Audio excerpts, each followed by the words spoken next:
2009년 일본 시마네현. 경찰조차 눈을 돌릴 만큼 끔찍한 시신이 산속에서 발견됩니다. 피해자는 토막난 채 불에 태워졌고 현장은 영화보다 더 잔혹했습니다. 범인은 누구였을까요? 그리고 왜 7년 동안 아무도 잡히지 않았던 걸까요? 이번 영상에서는 시마네 여대생 사건의 숨겨진 진실을 파헤칩니다. 이 사건은 경찰이 주변 인물 관계를 샅샅이 조사했음에도 유력한 용의자는 전혀 떠오르지 않았습니다.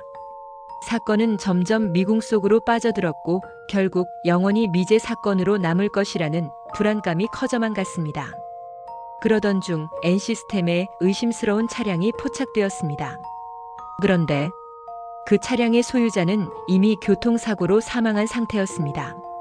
TV에서는 보도되지 않았던 진실은 무엇일까요? 어둠 속에 묻혀버린 진실이 존재하는 걸까요? 이번 영상에서는 사건 발생 7년이 지난 후에야 범인이 밝혀진 시마네 여대생 사건의 전모를 해설합니다. 먼저 사건 개요부터 설명드리겠습니다. 2009년 11월 6일 히로시마현 야마가타군 기타히로시마정의 한 절벽 아래에서 버섯을 채취하러 간 한 남성이 사람의 잘린 머리를 발견했습니다.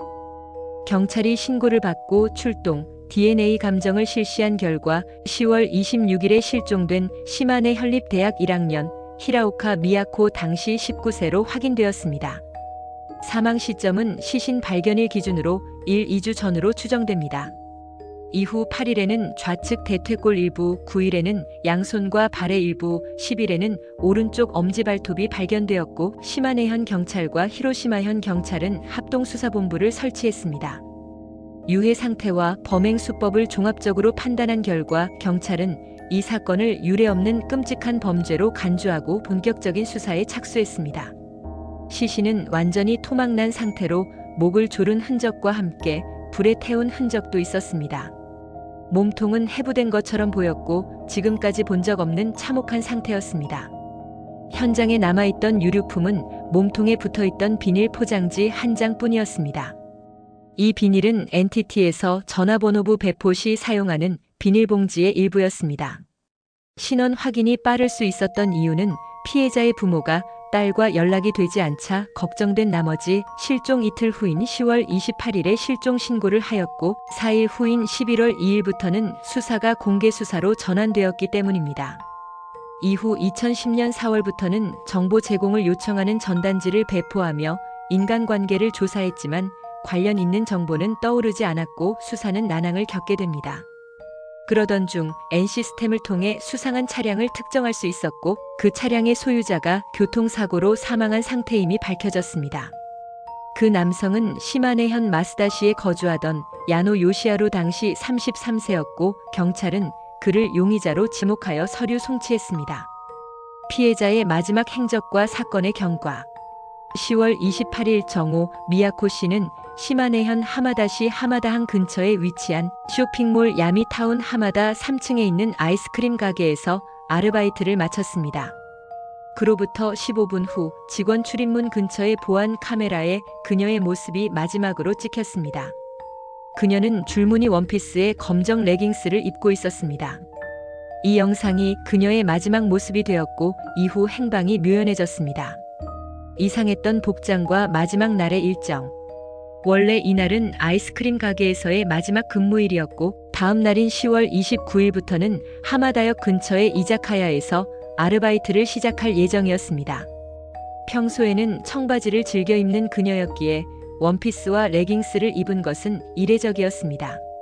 그래서 누군가와 만날 약속이 있었던 것이 아니냐는 의심이 제기되기도 했습니다.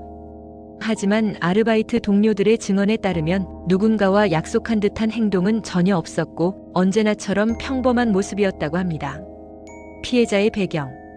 미야코 씨는 가가와현 출신으로 3월에 고등학교를 졸업한 직후 시마네현 하마다시에 위치한 대학에 진학하면서 혼자 이주해 온 상황이었습니다. 누군가의 원한을 살 만한 인간관계도 없었고 교제 중인 상대도 없었습니다. 사건 발생 당시의 환경. 아르바이트 장소에서 자택까지의 거리는 약 2.5km였고 가로등도 거의 없는 어두운 길을 지나야 하는 위치였습니다. 경찰에 따르면 그녀가 돌아가는 길목에 위치한 편의점의 방범 카메라에는 그녀의 모습이 찍혀 있지 않았습니다. 이는 곧 출입문을 나선 직후 누군가와 접촉해 차에 태워졌을 가능성이 높다는 것을 의미합니다. 목격된 차량. 딸과 전혀 연락이 닿지 않자 피해자의 부모는 즉시 경찰에 실종 신고를 했습니다. 수사가 시작되면서 아르바이트 종료 후 그녀가 마지막으로 목격된 직원 출입문 근처에서 흰색 세단 차량이 목격되었다는 제보가 들어왔습니다.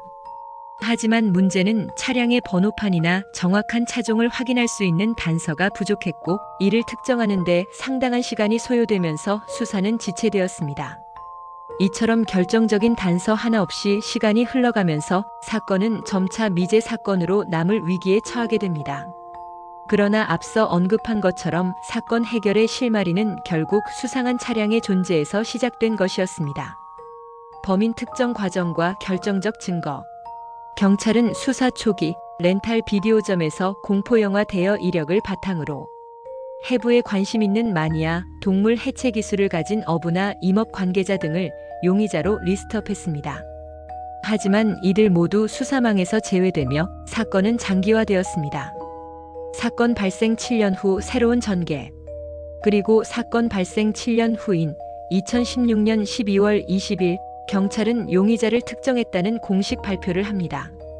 실은 2016년 N시스템을 통해 차량 정보를 분석하던 중 사건 발생 직후 하마다 시내에서 수상한 움직임을 보인 차량이 확인됩니다.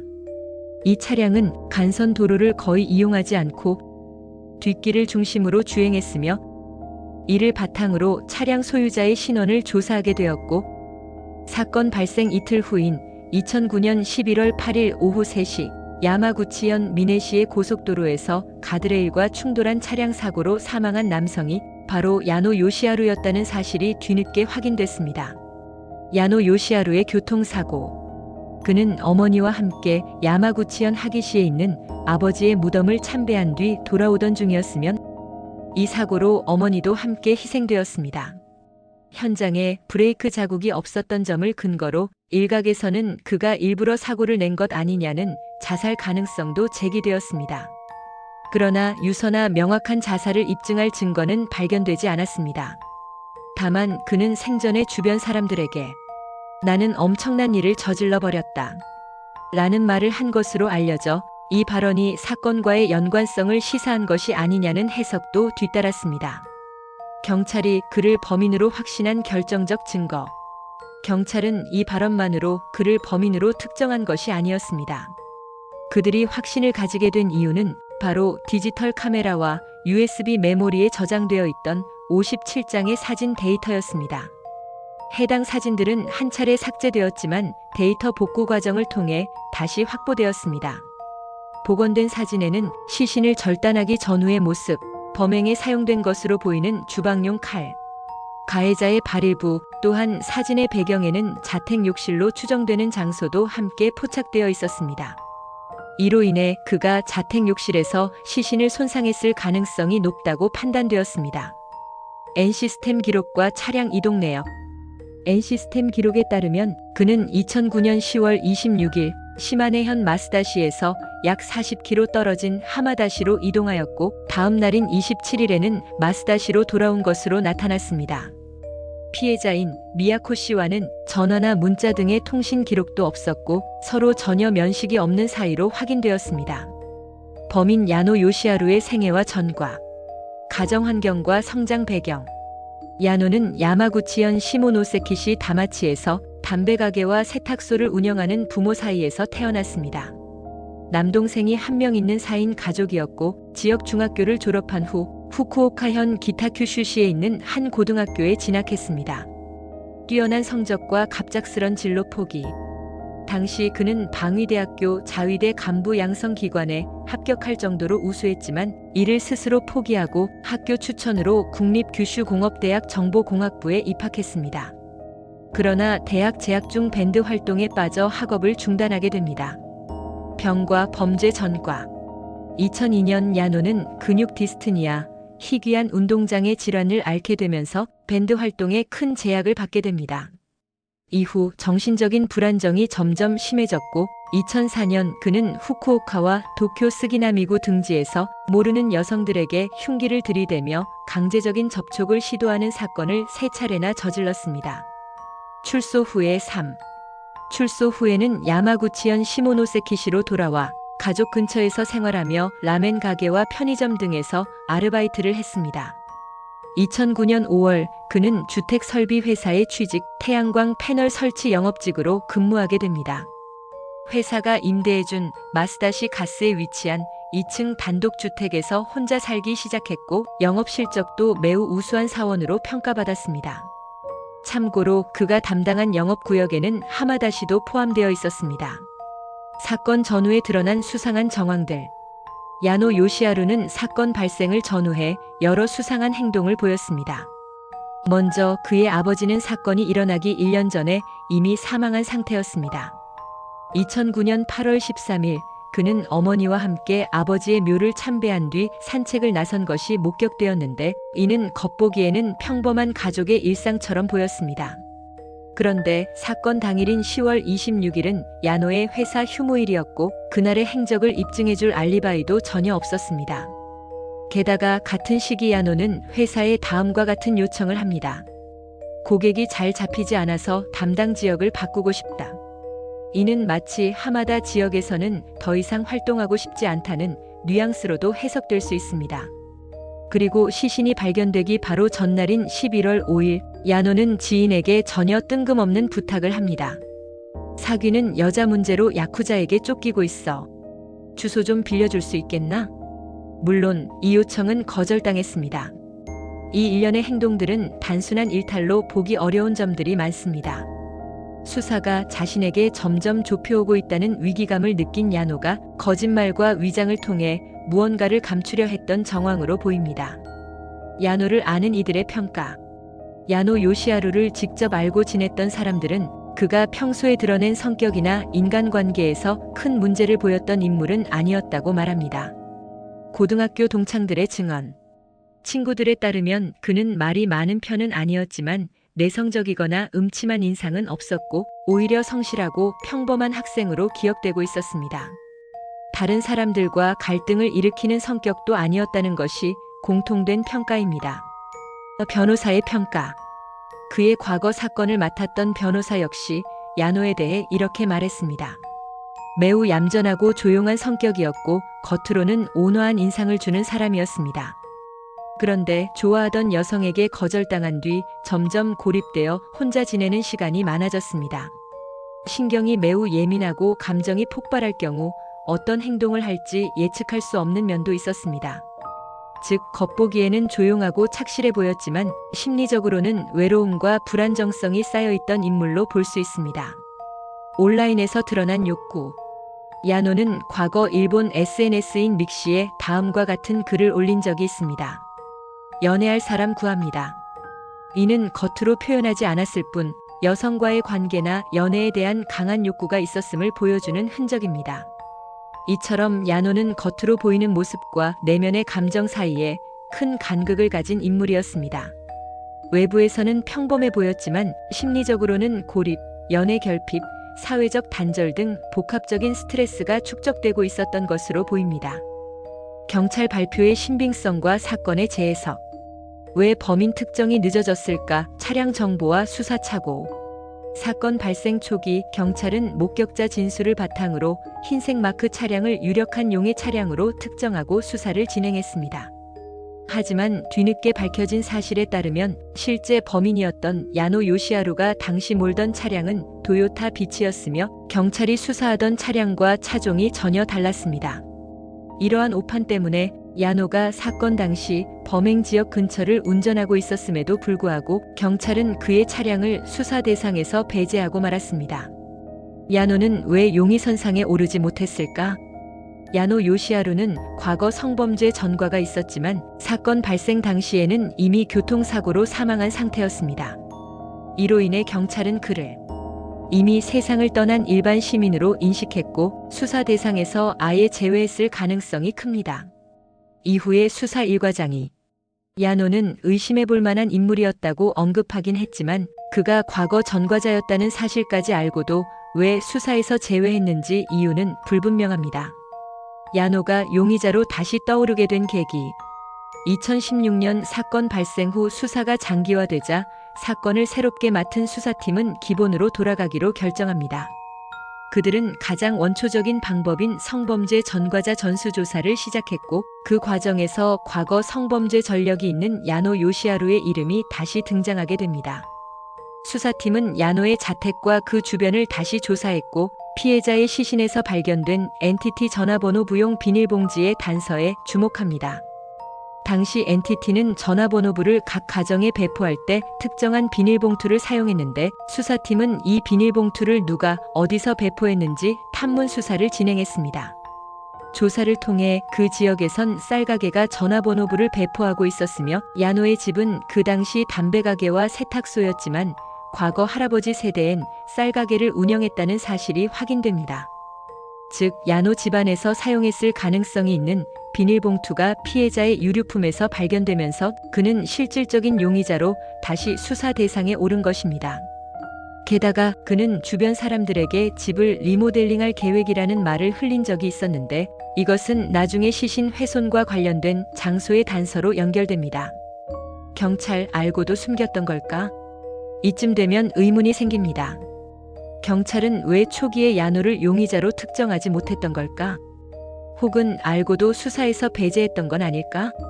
이에 대해 경찰 간부는 기자들의 질문에 이렇게 답했습니다. 수사 기법과 관련된 사항이라 말씀드릴 수 없습니다. 이 모호한 대답은 오히려 처음부터 야노의 존재를 인지하지 못했거나 알고 있었어도 전과 기록 등과 연결할 수 있는 내부 데이터가 부족했던 것 아니냐는 의혹을 불러일으켰습니다.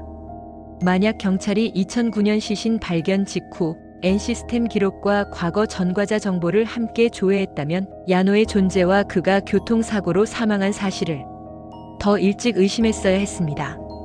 결국 사건 발생 7년이 지난 후에야 새로운 수사팀이 기본으로 돌아가 전과자 목록을 다시 후춘 결과 비로소 야노 요시하루라는 이름이 수면 위로 떠오르게 된 것입니다.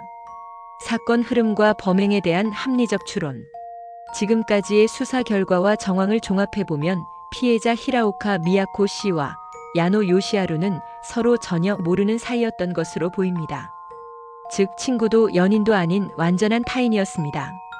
그런데 야노는 업무상 시마네현 하마다시를 자주 방문했으며 그 과정에서 우연히 피해자가 일하던 아이스크림 가게에 들렀을 가능성이 제기됩니다. 이때 야노는 키가 작고 단정한 인상의 미야코 씨에게 일방적인 관심이나 집착을 갖게 되었을 수 있습니다. 그리고 그 감정은 비뚤어진 욕망과 범죄적 충동으로 발전했을 가능성이 큽니다. 그는 미야코 씨가 아르바이트를 마치고 돌아가는 시간대와 동선을 미리 파악하고 있었고, 그날 퇴근하던 그녀를 직원 전용 출입구 근처에서 기다리다가 차량에 태워 납치한 것으로 보입니다. 범행은 차량 안이나 그의 자택에서 이루어졌을 가능성이 높습니다.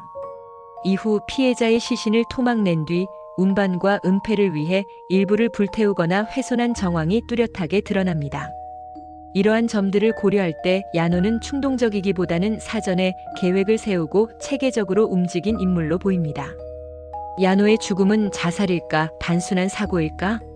사건 이후 야노는 어머니와 함께 아버지의 무덤을 참배하고 돌아오던 중 고속도로에서 가드레일을 들이받는 사고로 사망했습니다. 현장에는 브레이크 자국이 전혀 없었고, 이로 인해 일부에서는 자살 가능성을 제기하기도 했습니다. 하지만 야노가 죄책감으로 극단적 선택을 했다는 근거는 뚜렷하지 않습니다. 그는 유서도 남기지 않았고 행동에는 오히려 범행을 감추려는 치밀한 계산이 엿보였습니다. 실제로 그는 시신을 해체하고 불태우는 등 극도로 잔인하면서도 이성적인 방식으로 범죄의 흔적을 없애려 했습니다. 이러한 행동은 단순히 충동적이거나 병적인 것이 아니라 자신이 잡히지 않기 위한 자기 보호 본능에 따른 것으로 해석됩니다. 사고 당시 심리 상태에 대한 해석. 그의 사고는 분명히 이상한 점이 많았지만 꼭 자살을 의도한 것이라고 단정하긴 어렵습니다. 아버지의 묘를 참배하며 어느 정도 정리를 했다고 볼 수도 있고, 어머니를 함께 태운 것을 두고 어머니를 혼자 두기 싫어 함께 차에 태운 것 아니냐는 주장도 있으나 이 주장에는 모순되는 정황도 있습니다. 야노에게는 이미 혼자 생활할 수 있는 성인 동생이 있었기 때문에 어머니가 가족 없이 홀로 남겨질 상황은 아니었습니다. 따라서 어머니를 같이 데려가려 했다는 해석은 신빙성이 떨어집니다. 사고 현장에는 브레이크 자국이 없었지만 이는 브레이크를 밟을 여유가 없었거나 한순간의 판단으로 포기했을 수도 있습니다. 처음부터 죽을 생각이 있었다기보다는 삶에 대한 희망 자체가 없었고 그 결과 브레이크를 밟는 등의 생존 반응조차 하지 못했던 것일 수 있습니다. 사고 지점의 구조적 위험성. 게다가 사고가 발생한 장소는 야마구치현 미네시의 고속도로 중에서도 마의 커브로 불리는 구간이었습니다. 이 구간은 속도를 줄이지 않으면 커브를 도는 것이 매우 어려운 급경사 도로였고 도로 경사 방향이 일반적인 곡선 구조와 반대여서 많은 차량이 중앙 분리대나 가드레일에 충돌하는 사고를 일으킨 바 있습니다. 즉, 이 지역은 원래도 사고가 자주 발생하는 위험 구간이었기 때문에 운전 중 판단력이 흐려졌거나 순간적으로 집중을 잃었다면 사고로 이어질 수 있는 조건이 충분했습니다. 사건의 결론, 끝내 법정에 세울 수 없었던 범인. 시마네 여대생 사건은 많은 이들에게 충격과 분노, 깊은 슬픔을 안겨준 비극적인 범죄였습니다. 그리고 그 중심에는 야노 요시하루라는 남자가 있었습니다. 사진, 디지털 기록, 차량 이동 경로, 시신 훼손 수법 등 모든 증거가 그가 범인이었음을 명확히 가리키고 있었지만 그는 사건 발생 단 이틀 만에 교통사고로 사망해버렸습니다. 그 결과 피해자의 가족은 그를 법정에 세울 기회조차 갖지 못했습니다. 아무리 명백한 증거가 있어도 죽은 자는 기소할 수 없기 때문입니다. 처벌 없는 정의, 진실은 어디로 향했는가? 야노는 스스로 죽음을 선택한 것인지 사고였는지 여전히 논란 속에 있지만 그가 무고한 생명을 잔인하게 앗아간 가해자라는 사실만큼은 부정할 수 없습니다. 하지만 이 사건의 가장 큰 비극은 피해자의 부모가 끝까지 왜 우리 딸이 그런 일을 당해야 했는지에 대한 납득할 수 있는 설명조차 듣지 못했다는 점입니다. 아무런 동기도 관계도 이유도 없이 평범한 일상을 살던 한 여대생이 집으로 가는 길에 영문도 모른 채 참혹한 범죄의 대상이 되었고 가해자는 어떤 법적 책임도 지지 않은 채 사라졌습니다. 7년간의 공백 그리고 수사의 무게. 사건은 2009년에 발생했지만 범인이 특정된 것은 무려 7년이 지난 2016년이었습니다. 그 사이 유족은 희망과 절망을 오가며 매일 오늘은 단서가 잡히지 않을까 하는 마음으로 시간을 견뎌야 했습니다. 초기 수사에서 경찰은 차량 정보 착오, 전과자 데이터 미연결, 사망자를 일반인으로 간주하며 결정적인 단서를 놓친 채 시간을 허비했습니다. 이후 다른 수사팀이 가장 기본적인 성범죄자 전수조사라는 방법으로 되돌아갔고 그제서야 야노 요시하루라는 이름이 다시 떠오릅니다. 결국 이 사건은 초기 대응의 미흡함이 범인 특정까지 수년을 허비하게 만든 대표적인 예로 남게 되었습니다. 우리는 어떤 정의를 바라는가? 야노는 법정에서 죗값을 치르지 않았지만 그의 범행은 영원히 기록되고 기억될 것입니다. 그러나 우리는 여전히 묻습니다. 무고하게 희생된 이의 삶은 어떻게 보상받아야 하는가? 사건을 단순히 종결했다고 해서 정의가 실현된 것일까?